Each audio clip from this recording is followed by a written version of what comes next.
When I think of my nostalgia for Ni no Kuni 2 Revenant Kingdom, I remember a game that brought me a fun experience and had very charming moments. While it was a departure from the previous entry in the series, as well as having some stumbles along the way, I remember having fun with it at the time and enjoying the user interface even more. And after rewatching my playthrough, I've decided to place it ahead of The Legend of Dragoon. Here's why. While playing through the game, I was definitely enraptured by its new sense of style. It had done what one would consider a level up of core aspects from the previous combat systems and introduced a new cast of characters to interact with. I was very interested and engaged at the start, as a coup attempt was something very outside the Ni no Kuni world I remembered. A lot of the other systems really stood out to me as well. I remarked how I really liked the army combat and kingdom building, as being able to expand by collecting more citizens was a fresh way for me to go explore, and in turn, I did a bunch of side quests. As a whole, the story was agreeable to me, but I did remark that it wasn't exactly wrapping up well. The revolutions of Dalaran being Roland's assumed soulmate introduced a lot of questions I never got to see answered. Roland's real world also having effectively zero impact on the story stuck out, since he could have just been replaced by random NPC 23 and nothing of importance would have been lost. The revelations regarding Ferdinand also brought a lot of confusion to my past self, and something I ultimately didn't like. For the combat, I had remarked that it was a ton of fun. It was fast, fluid, and had varying options, but was simple and had some issues with level scaling.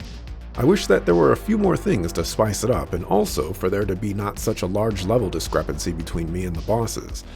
While it's cool to fight something and beat that something that's 15 to 20 levels higher, it's also weird and sent mixed signals. In my thoughts, I remarked that I found the game to be fantastic despite its flaws. Even though it introduced several new systems, everything felt fun to interact with, even if interacting with them may not have been all too necessary. I did run into a roadblock where I needed to upgrade my kingdom to level 3 and weapon shop to level 4, which certainly colored my opinion differently at the time. While it didn't heavily impact me, it could have heavily impacted other people, and I never want to see side quests become mandatory. For the rewatch, I can say I had a good time with the game. I found it very bold for being such a large departure from the previous game, and while I found myself agreeing with my past self quite a bit, I do feel that boldness came at a cost. The change from Ni no Kuni Wrath of the White Witch to Ni no Kuni 2 Revenant Kingdom reminds me a lot of the Dragon Age 2 dilemma. While there were a host of issues with the original systems, to change into something that looks and feels like a large departure is a massive risk. Fortunately for my past self, it was a success, but for anyone who enjoyed the familiar system, the spells, soulmates, and traveling between worlds, the sequel lets them down. And perhaps what adds more salt to the wound is that the flaws of Ni no Kuni Wrath of the White Witch can still be seen here. The side quests don't provide meaningful interaction and information. The party AI still had moments of uselessness. The main story is filled with side quest activities, among others. In many ways, one could look at the game and say it changed all the things people liked, and kept the things that needed to be overhauled. That said, I do feel the story of the game is an improvement.